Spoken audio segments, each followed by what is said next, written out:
ओम नमः श्री यतिराजाय विवेकानंद सूरये सच्चित सुख स्वरूपाय स्वामिने तापहारिणे।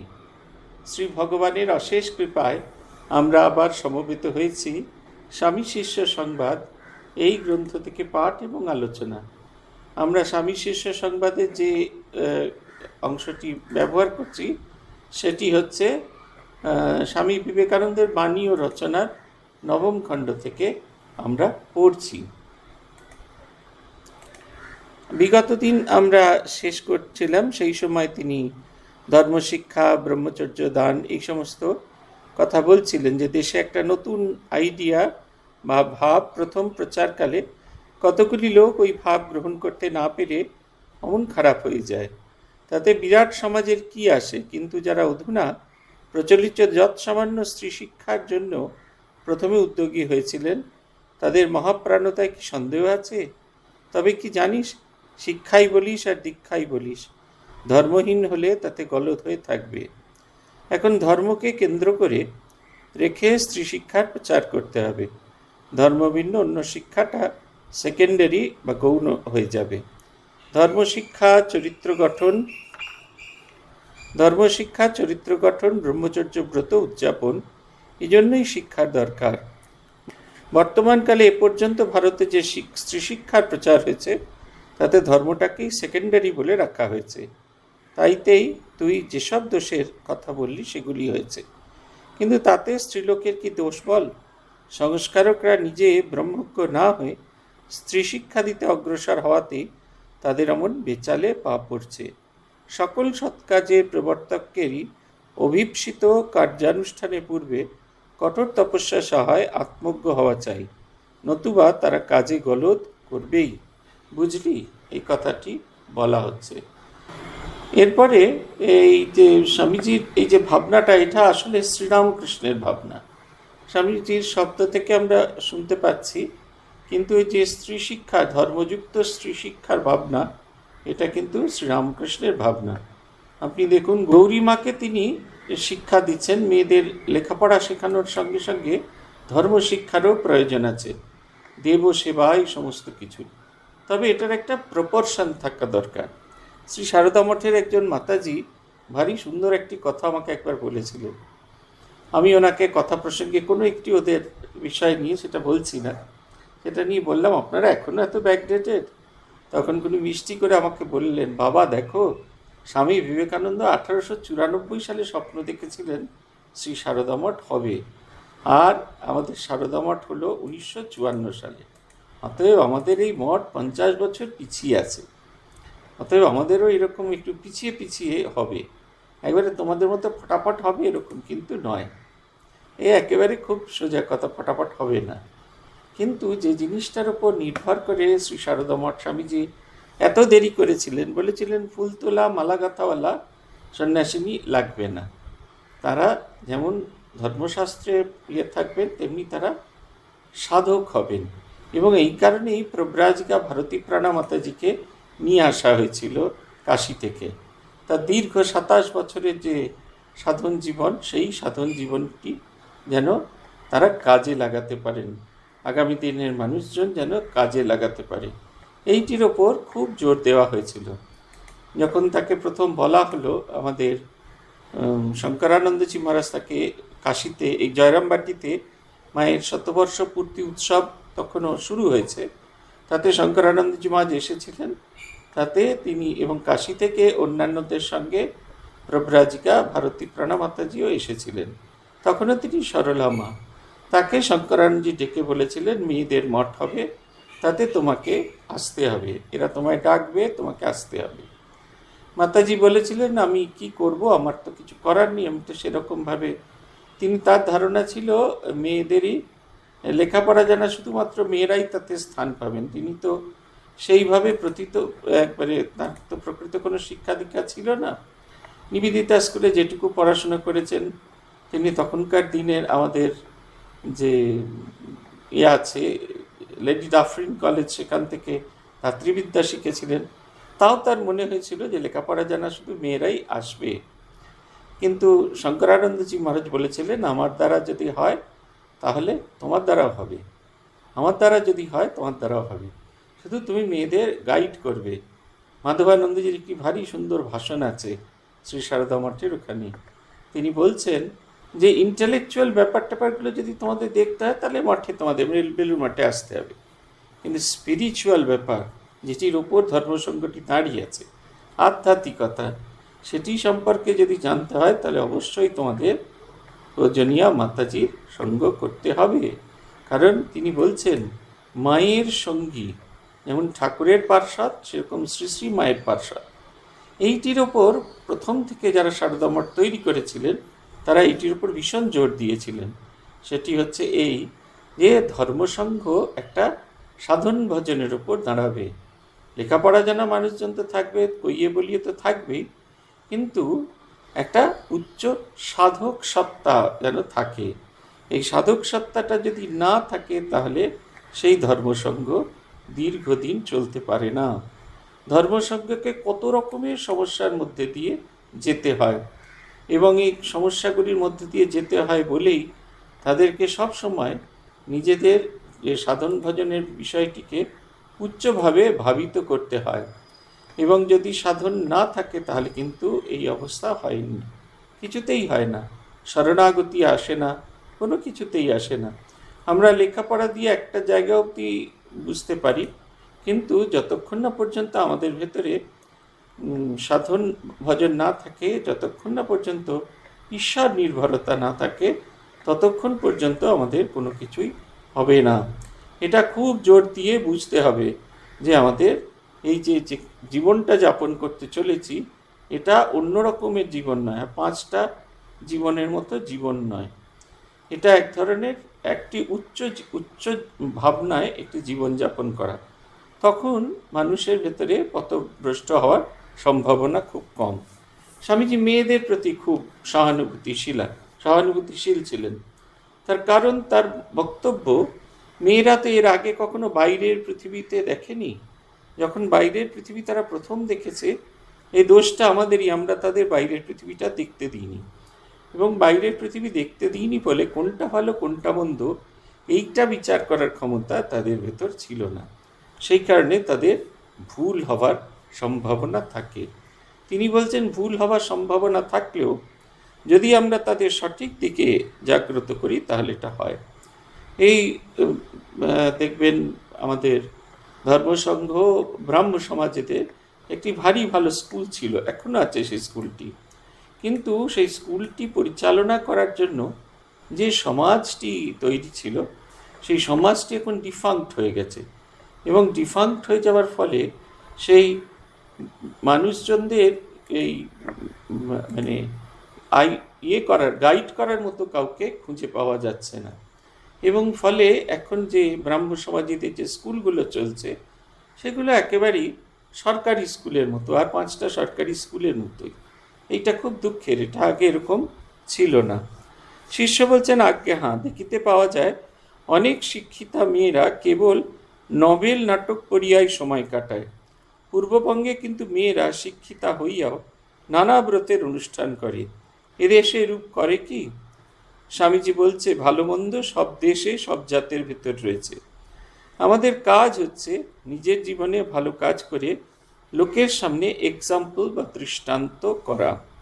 কন্ডেম, নিন্দা করা কোনো কাজ সফল হয় না। কন্ডেম করে কোনো কাজ সফল হয় না, কেবল লোক হটে যায়। যে যা বলে বলুক, কাকেও কন্ট্রাডিক্ট বা অস্বীকার করবিনি। এই মায়ার জগতে যা করতে যাবি তাইতেই দোষ থাকবে। সর্বারম্ভা হি দোষেনা ধূমেনাগ্নিরি আবৃতা। আগুন থাকলেই ধূম উঠবে, তাই বলে কি নিশ্চেষ্ট হয়ে বসে থাকতে হবে? যতটা পারিস ভালো কাজ করে যেতে হবে। এটা হচ্ছে কথা। সবসময় আমরা ভালো কাজ করতে চাই, কিন্তু ভালো হতে পারে না, ভালো হয় না, এটা সবসময় হয়ে ওঠে না। আমরা চেষ্টা করে যাই ভালো হতে, ভালো করার, কিন্তু তাই বলে শুধুমাত্র যদি আমরা সমালোচনা করতে থাকি তাহলে কিন্তু হয় না। সমালোচনা করলে হবে না, আমাদের চেষ্টা করতে হবে কীরকমভাবে তার থেকে পেরিয়ে যাওয়ার। নিজেকেও ভালো কাজ করে যেতে হবে। অন্যেরা যখন সেই ভালো কাজ করাকে দেখবে তখন আপনা আপনি তারা ভালো করতে সচেষ্ট হবে। এটা হচ্ছে কথা। আমার মনে আছে যখন আগে কোনো মন্ত্রী মিনিস্টাররা আসতেন, তখন তারা এসে বেলুড় মঠের সামনে, মন্দিরের সামনে যে জুতো টুতোগুলো রাখতেন সেটা অবিন্যস্তভাবে রেখে দিতেন, এবং সেই যে কারণে তার সিকিউরিটিতে যারা আসতেন তারা কেউ কখনো এই জুতোগুলোকে ঠিক করে রাখতে হবে এইটা বুঝতে পারতেন না। আমার দেখা যে কটি রাজনৈতিক নেতাদের দেখেছেন তার মধ্যে একজন দেখেছি সোনিয়া গান্ধী। তিনি এলেন, তার জুতোটা কেটসের মতো একটা জুতো পরে এসেছিলেন, সেই জুতোটি খুললেন, তারপর আস্তে করে জুতোটি হাতে তুলে নিয়ে এদিক ওদিক সেদিক দেখে মন্দিরের যেদিকটা এখন সেই ধ্যান ঘর হচ্ছে ওই জায়গাটায় সেই ড্রেনের ওপর যে ঢাকনাগুলো আছে সেইখানে জুতোটা রেখে কলে হাতটি ধুয়ে তিনি ধীরে ধীরে ওপরে উঠলেন। তাকে দেখে তার যে সিকিউরিটি তারা ওইখানে জুতো খুলে একদিকে লম্বা করে করে করলেন। আমরা অবাক হয়ে দেখছিলাম, একজন যদি ভালো অনুষ্ঠান করে, একজন যদি ভালো কাজ করে, তাহলে সবাই তাকে অনুসরণ করে। স্বামীজি এই কথাই বারবার বলছেন ভালো মন্দ সব জাতের হয়। এইটা একটা খুব বড় প্রশ্ন। বাঙাল মেয়েদের, বিশেষ করে পূর্ববঙ্গের মায়েরা, যেমন তাদের ভিতরে শিক্ষা আছে, তাদের ভিতরে ধর্মভাবও আছে। কিন্তু এই যে এদিককার পশ্চিমবঙ্গের মায়েদের ভিতরে শিক্ষা থাকলেও সেইভাবে ধর্মভাব জাগ্রত হয় না। আপনি এখন যদি বাঙালিকে দেখেন এবং একবার দেখার সময় যদি একটু দক্ষিণ ভারতের দিকে যান, তাহলে এই ফারাকটা আপনারা অনুভব করতে পারবেন।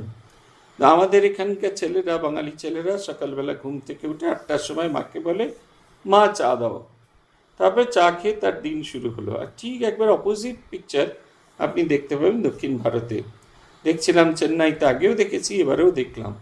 ভোরবেলা যেমন বয়স্করা এসছেন, অল্প বয়সীরা এসে গেছেন, তার মধ্যে স্নান টান করা হয়ে গেছে, সেই ভস্য লাগানো হয়ে গেছে, আর তাদের মন্ত্র জপ আছে, তারা বনবন করে মন্দিরের চতুর্দিকে ঘুরছে, মন্ত্র জপ করছে, তারা চ্যান্টিং করছে, প্রেয়ারে আসছে, এরকম সবটা একবারে মন্দির ভর্তি। আমরা কল্পনা করতে পারি না। যারা এসেছেন তারা বড় বড় প্রতিষ্ঠানে চাকরি করেন।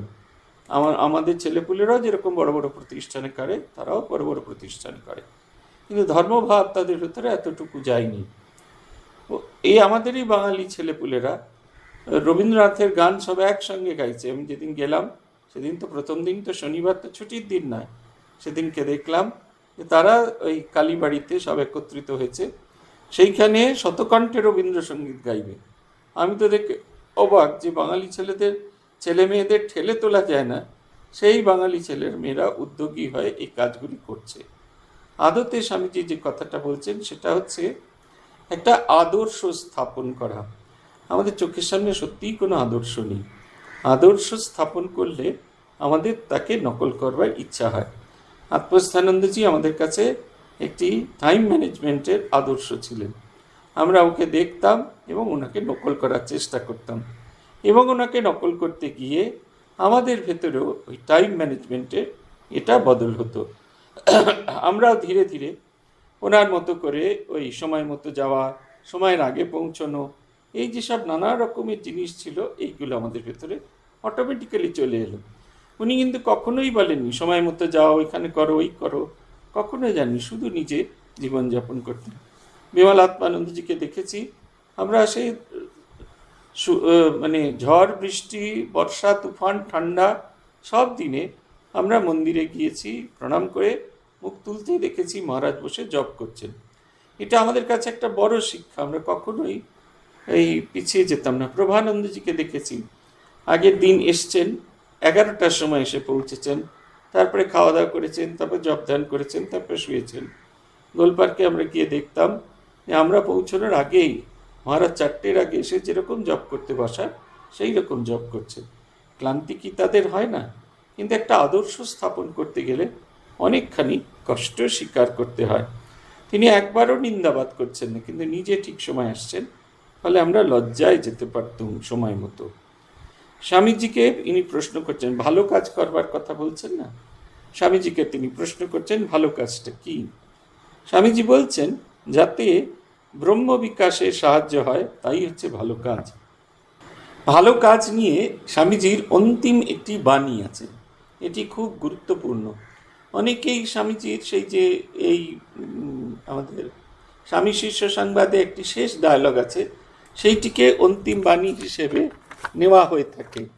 সাধারণত সেইটিকেই আমরা বলে থাকি এটি স্বামীর অন্তিম বাণী, শিষ্যকে বলা তার সেই অন্তিম বাণী, যেখানে তিনি বলছেন শ্রদ্ধাবান হ, বীর্যবান হ, আত্মজ্ঞান লাভ কর, আর পরহিতায় জীবনপাত কর, এই আমার ইচ্ছা ও আশীর্বাদ। কিন্তু স্বামী বিবেকানন্দের অন্তিম বাণী হিসেবে যে কথা বলা হয়েছে সেইটি এখানে বলছেন, ব্রহ্ম বিকাশের কথা। সিস্টার নিবেদিতাকে লেখা, নিবেদিতাকে বলা একটি বাণী। স্বামীজি বলছেন, আমার আদর্শকে বস্তুত অতি সংক্ষেপে প্রকাশ করা চলে, আর তাই মানুষের কাছে তার অন্তর্নিহিত দেবত্বের বাণী প্রচার করতে হবে এবং সর্বকাজে সেই দেবত্ব বিকাশের পন্থা নির্ধারণ করে দিতে হবে। দুটো দিক আছে, আমার ভিতর আমি ভগবানের প্রকাশ, এইটি জানতে হবে, এইটি প্রত্যেককে জানো। তোমরা কেউ আর সাধারণ মানুষ নয়। এই যে উপনিষদের মন্ত্র আছে না, শৃণ্বন্ত বিশ্বে অমৃতস্য পুত্রা আয়ে ধামানি দিব্যানি ইত্যস্তু, যে শোনো শোনো সুরলোকবাসী, অমৃতের যে আচ্ছ সন্তান, সব অমৃতের সন্তানদের আহ্বান জানাচ্ছে, একেবারে সকলকে আহ্বান, অন্য কোনো কিছু বলছেন, অমৃতের সন্তান যে আছো সন্তান, জানি আছি সেই অবিনাশী, সেটা পরের অংশ, কিন্তু প্রত্যেককে সম্বোধন করছে অমৃতের সন্তান বলে। প্রত্যেকের ভেতরে সেই ব্রহ্মভাবটিকে জাগ্রত করা। আর শুধু তাই নয়, জীবনের প্রতি ক্ষেত্রে প্রতি আচরণের মধ্যে এই ব্রহ্মভাবটিকে কেমন করে তিনি প্রকাশ করতে পারবেন, এইটা প্রকাশ করাটাই তার জীবনের একমাত্র কাজ।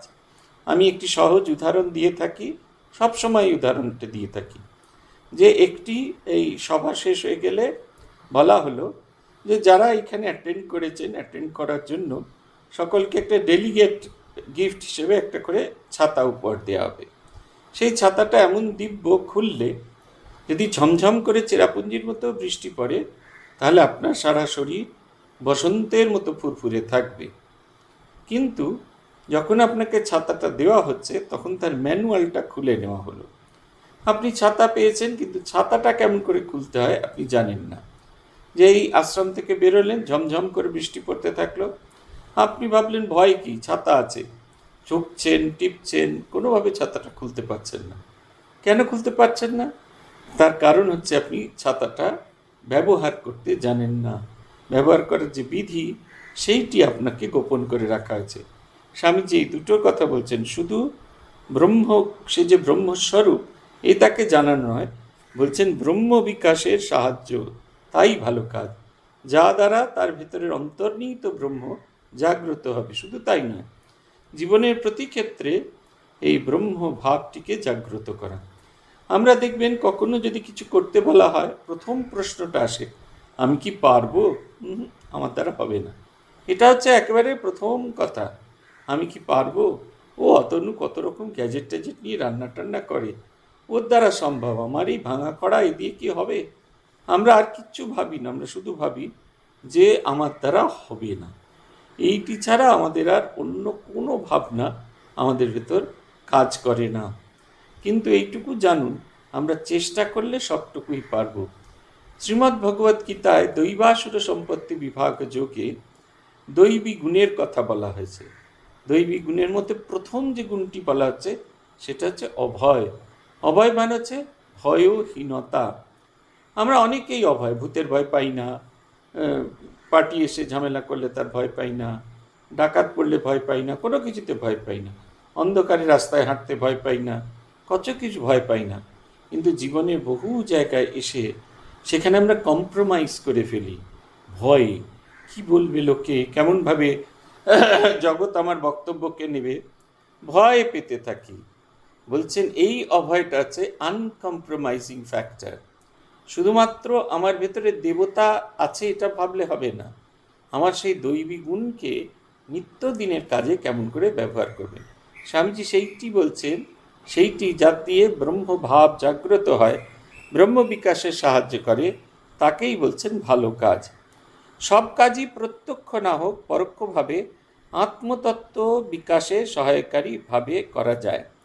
তবে ঋষি প্রচলিত পথে চললে এই আত্মজ্ঞান শিগগিরই ফুটে বেরোয়। কেন? ঋষি প্রচলিত পথ হচ্ছে টেস্টেড পথ। টেস্টেড পথ। আজকে সকালে একজন এসছেন আমাদের এখানে, আমাদের গেস্ট হাউসে আছেন। মাঝে মাঝে যেরকম আমেরিকানরা কাঁধ শ্রাগ করে সেরকম শ্রাগ করছেন, আর বলছেন, বুঝলেন তো, প্রভু মহারাজের কাছে দীক্ষা হয়েছিল, ওনাকে নিয়ে আমি একটু কাজকর্ম করেছি, তাতে দেখলাম ফল ভালো হয়। ওরকম নয়, মন্ত্র জপ করলেই ফল ভালো হবে, কারণ এটা পরম্পরায় আসছেন। ঠাকুর মাকে দিয়েছেন, মা বিরজানন্দজিকে দিয়েছেন, বিরজানন্দজি পরবর্তী প্রজন্মকে দিয়েছেন। বছরের পর বছর মানুষ জীবন ধরে সাধন ভজন করেছেন, সাধন ভজন করে তারা এই মন্ত্র, এই সাধন পদ্ধতিতে মুক্তি লাভ করেছেন। অতএব আমরা যদি সিরিয়াসলি সেই সাধন ভজনটা করি, আমাদের ভিতরে এই পরিবর্তনটা আসবেই আসবে। এখানে কোনো কিছু লাভ নেই, এখানে কোনো কিছুর প্রয়োজন নেই। তাই বলছেন, এই যে টেস্টেড পথ, ঋষি প্রচলিত পথ, যেগুলো টেস্টেড, আগে হয়ে গেছে, সেইভাবে চললে ভালো। যেরকম আমরা আগেকার দিন, এখন বেরোয় কিনা জানি না, আমাদের সময় এই মাধ্যমিক পরীক্ষার আগে এবিটিএ থেকে টেস্ট পেপার বেরোতো। বিভিন্ন স্কুলগুলোতে, সরকারি বেসরকারি স্কুলে যে সমস্ত টেস্ট পরীক্ষার যে প্রশ্ন হতো সেগুলোর কম্পাইলেশন। আমরা মনে করতুম সেই টেস্ট পেপারগুলো সলভ করতে পারলেই আমরা পরীক্ষার অনেকখানি প্রস্তুতি নিয়ে নিতে পারতাম। দাদাকে দেখেছি, তো দাদাকে দেখেছি, তার চেয়ে বড়দের দেখেছি, সবাই দেখেছি যে পরীক্ষার পড়া শেষ হয়ে গেলে একটা নির্দিষ্ট 2.5 ঘন্টার প্রশ্নপত্র নিয়ে প্র্যাকটিস করেছে, যে ঋষি প্রচলিত পথ। এটা যখন আমরা সত্যি সত্যি পরীক্ষা দিতে বসলাম, তখন এটি আমাকে খুব সাহায্য করেন। সেইটি স্বামীজি বলছেন। আর যাকে শাস্ত্রকারগণ অন্যায় বলে নির্দেশ করছেন, সেগুলি করলে আত্মার বন্ধন ঘটে, কখনো কখনো জন্ম জন্মান্তরেও সেই মোহবন্ধন ঘটে না। এই যে আমি একটি শ্লোককে ভীষণভাবে ইম্পর্টেন্স দিয়ে থাকি, শ্রীমদ্ ভগবদ্গীতার 2য় অধ্যায়। শাস্ত্র বলে দিচ্ছে, ধ্যায়তো বিষয়ান পুংসো সঙ্গস্তেষু উপজায়তে, সঙ্গাৎ সঞ্জায়তে কামো কামাৎ ক্রোধো বিজায়তে, ক্রোধাৎ ভবতি সন্মোহা, সন্মোহাৎ স্মৃতি বিভ্রমা, স্মৃতি ভ্রংশাৎ বুদ্ধিনাশো, বুদ্ধিনাশাৎ প্রণশ্যতি। একবারে পরপর ঠাকুরের ভাষায় কলম বাড়া রাস্তা, একটা হলে আরেকটা হচ্ছে, আরেকটা হলে আরেকটা হচ্ছে, ক্রমাগত আমি অধঃপাতে চলে যাচ্ছি। তাই বলছেন, যেটা শাস্ত্রকাররা অন্যায় বলছেন, সেই অন্যায়কে যদি আমরা পরিহার করতে পারি, তাহলে আমাদের জীবন এগিয়ে যেতে পারে। কারণ আত্মাই জীবের প্রকৃত স্বরূপ, কিন্তু সর্বদেশে সর্বকালে জীবের মুক্তি অবশ্যম্ভাবী। আমার অন্তর্নিহিতই এই শরীরের মুক্তি আমি চাই না, কারণ এই যে শরীরটা আমরা দেখতে পাচ্ছি, এটা এমনি মুক্ত হয়ে যাবে। যে মুহূর্তে এই শরীর থেকে আত্মা বেরিয়ে আসবে, এই শরীরটা তখন আমার এই শরীর আর ওই যে ঘরের সামনে যে পাপোশ রাখা আছে, সেটার ভিতরে তখন আর কোনো ফারাক থাকবে না। তার বরং পাপোশগুলো ছিঁড়ে গেলেও ভাঁজ করে কেটে ছোট করে আমরা ব্যবহার করতে পারি, কিন্তু শরীর থেকে আত্মা বিচ্যুত হলে তাকে আর ব্যবহার করা যায় না।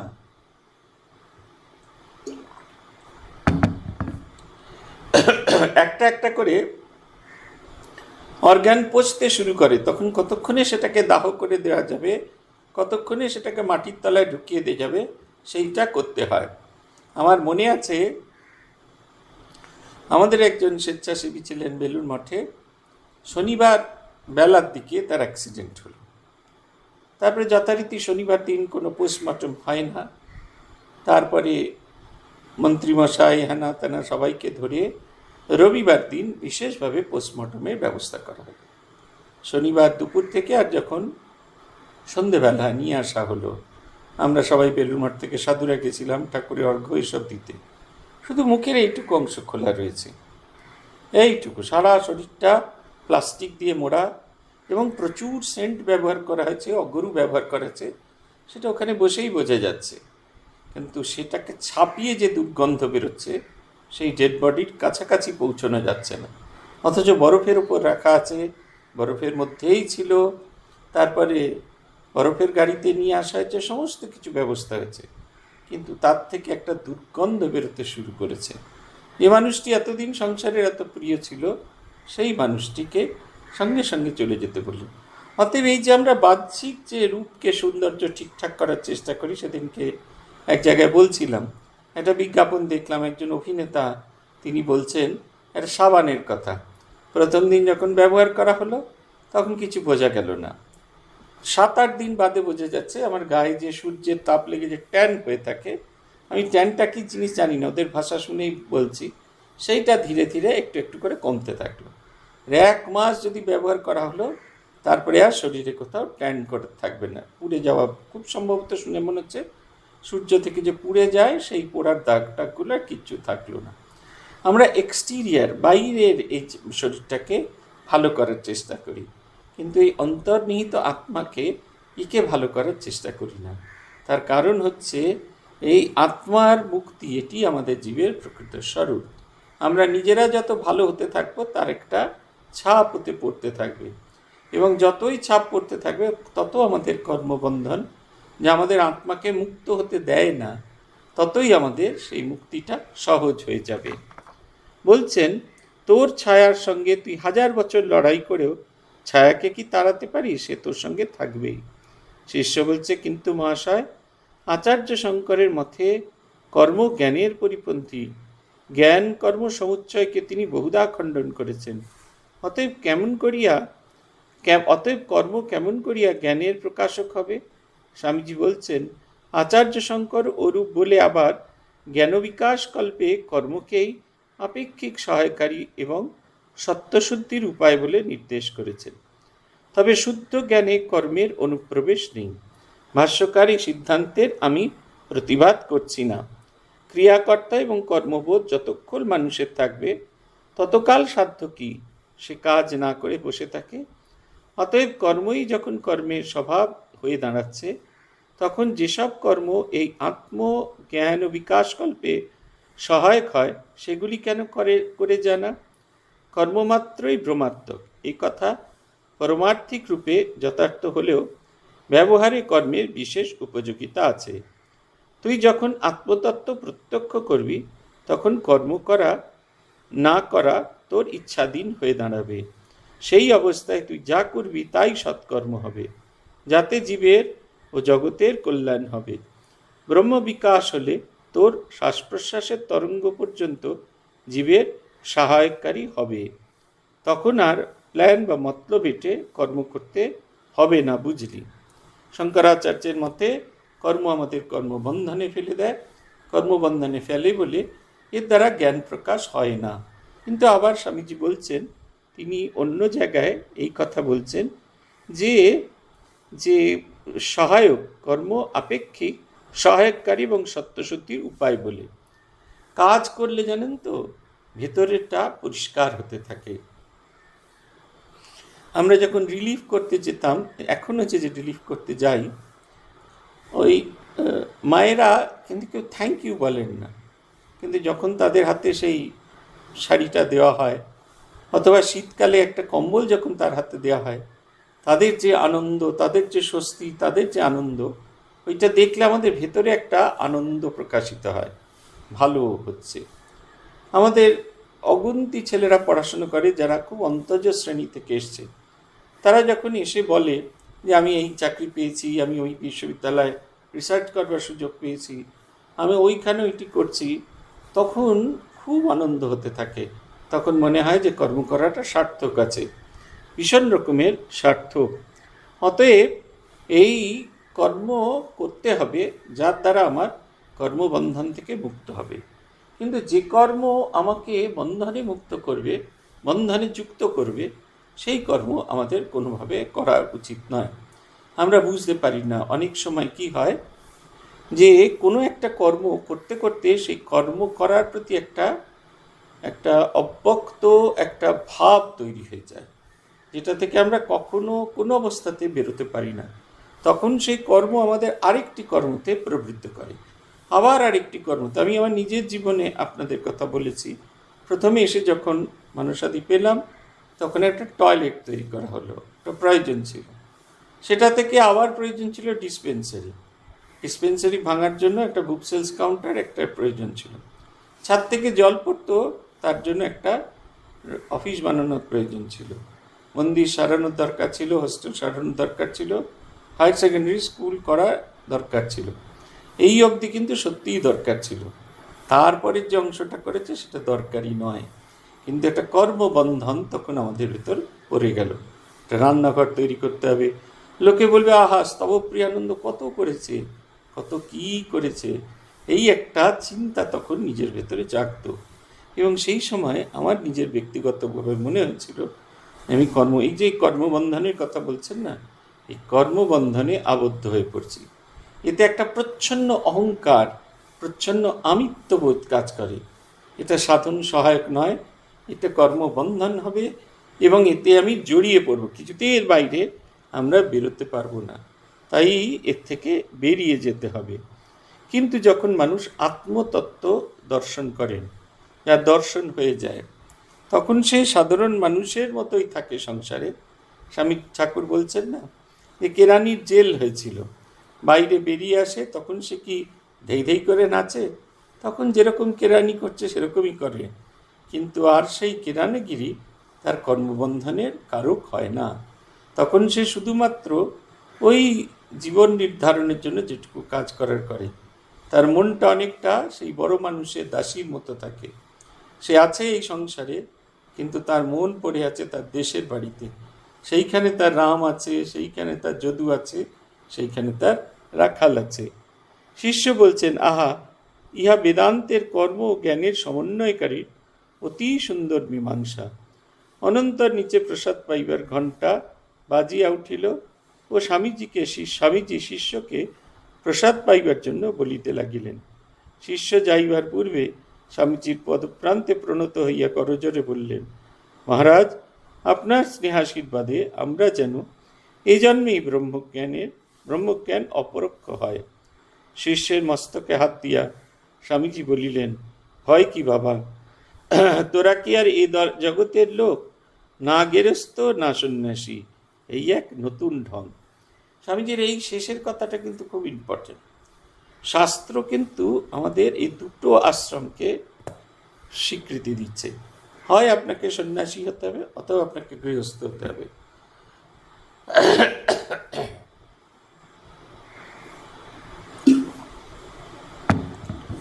বিয়ে না করে থাকার এই যে একটা নতুন চল হয়েছে, এটিকে শাস্ত্র কিন্তু মর্যাদা দিচ্ছে না, স্বীকৃতি দিচ্ছে না। স্বামীজি বলছেন একটা নতুন ঢং তৈরি হয়েছে, তাঁর মতে এটিকে স্বীকৃতি পাচ্ছে।